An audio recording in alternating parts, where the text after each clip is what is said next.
Welcome to the Rim Break Rodeo. We hope this video helps. You start by booting a live USB or recovery environment so the disk is untouched. Mount the target root partition to /mnt and confirm you have enough free space.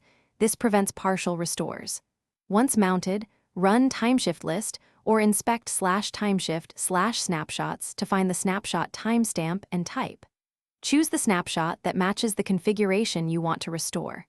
Make sure to note the snapshot path, because you will point the restore command directly at it.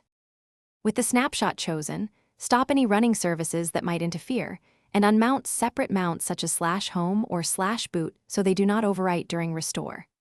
Then run Timeshift restore and select the snapshot, or, for manual control, use rsync axf delete from the snapshot folder to /mnt, which preserves permissions and zatters. Monitor the console for permission denied out of space or inode errors. These tell you to adjust mounts or remount with correct options. Once file transfer completes, mount proc, sys, and dev into /mnt and crud in because you need to update system ID and the bootloader. Edit /etc/fstab to match current UUIDs, run grub install on the target disk, then update grub or grubmkconfig o/boot/grub/grub. CFG. Exit crut, unmount cleanly, and reboot to test. If the system fails to boot, key troubleshooting is to crut again and verify UUIDs and kernel initramps.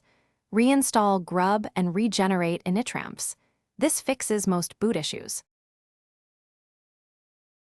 Thanks for watching. Consider subscribing if we helped you.